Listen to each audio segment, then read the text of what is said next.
Hi dear student, welcome to maths educator Ashish sir. हम class 10th के maths के chapter number 3 pair of linear equation in two variable का यहाँ पे एक मोस्ट इंपॉर्टेंट क्वेश्चन देखने के लिए जा रहे हैं। तो हमारे पास क्वेश्चन है, फॉर व्हाट वैल्यू ऑफ के the following pair of linear equation having a infinite many solution. तो यहाँ पे इक्वेशन गिवन है, दो इक्वेशन है, उसमें पहले आप लोगों को याद रखना है कि इनफाइनाइट मैनी सॉल्यूशन के लिए कंडीशन क्या होती है। तो फॉर इनफाइनाइट मैनी सॉल्यूशन के लिए कंडीशन होती है A1/A2 is equal to B1/B2 is equal to C1/C2। एक कंडीशन सेटिस्फाई आपको करने की है। तो यहाँ पे पहले इसको थोड़ा स्टैंडर्ड फॉर्म में लिख दो, इसको रिवराइट करेंगे, रिवराइट इक्वेशन। तो 3x का 3x माइनस ब्रैकेट में k + 1 y -20 is equal to 0। Okay, equation 1 है k + 2 x - 10y -40 is equal to 0। x का कोफिशिएंट होता है, उसको a1 कहते हैं। ओके, तो यहाँ पे a1 इज इक्वल टू 3 है, b1 is equal to minus bracket में k + 1 है, c1 इज इक्वल टू क्या है -20। उसी तरह यहाँ पे a2 इज इक्वल टू क्या है k + 2 है, b2 इज इक्वल टू क्या है -10, c2 इज इक्वल टू क्या है -40 है। okay?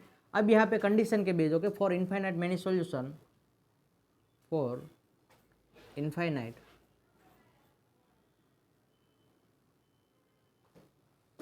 Many solution, infinite many solution के लिए कंडीशन क्या होती है वो हमने लिख देनी कि A1/A2 is equal to B1/B2 is equal to C1/C2।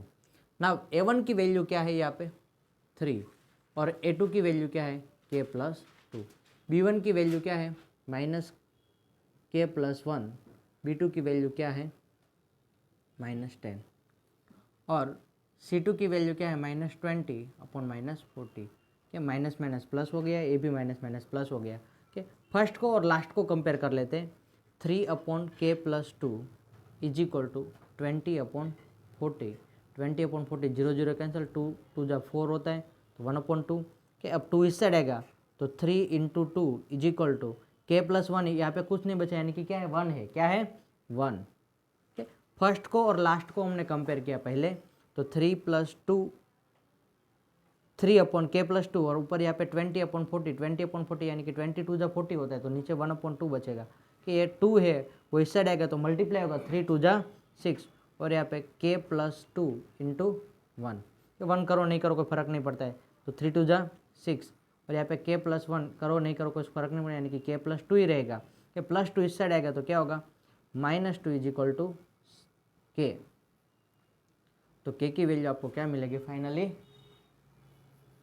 So k is equal to 4।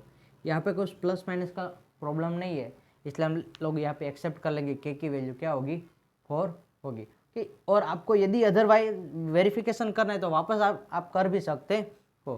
कि वापस एक बार देख लेते हैं, A1/A2 B1/B2 C1/C2 जो फॉर्मूला है इनफाइनाइट मैनी सॉल्यूशन की जो कंडीशन है उसके लिए, और अब वैल्यू A1 यानी कि x1 का कोफिशिएंट के, तो यहाँ पे क्या है 3 और A2 यानी कि क्या है k + 2। B1 यानी B1/B2 यानी कि -k + 1 अपॉन यहाँ पे B2 यानी कि -10। ओके, B2 की वैल्यू क्या है -10 और C1/C2, तो C1 कितना है -20 और C2 की वैल्यू क्या है -40, माइनस माइनस क्या हो गया प्लस हो गया ना। फर्स्ट को और लास्ट को कंपेयर कर दिया तो 20 2 जा 40, तो यहाँ पे 1/2 बचता है, 1/2 का 2 इसके साथ मल्टीप्लाई हो गया 3 के साथ, तो 3 2 जा 6 और k + 2 × 1 यानी कि k + 2 ही रहता है, +2 इस साइड आएगा तो माइनस होगा, 6 - 2 करोगे तो क्या मिलेगा, शायद से 4 आंसर आपको मिलता होगा। आई होप कि आप लोगों को समझ में आया होगा। यदि अभी तक आप लोगों ने हमारे चैनल को सब्सक्राइब नहीं किया तो चैनल को सब्सक्राइब कर लीजिए, वीडियो को लाइक कीजिए और अपना इंपॉर्टेंट रिव्यू कमेंट में बताइए। और आपके रिक्वायरमेंट वाले जो क्वेश्चन है वो आप हमें यहाँ पे सेंड कर सकते हो, या तो व्हाट्सएप के थ्रू भी हमें सेंड कर सकते हो। Thank you student watching for videos.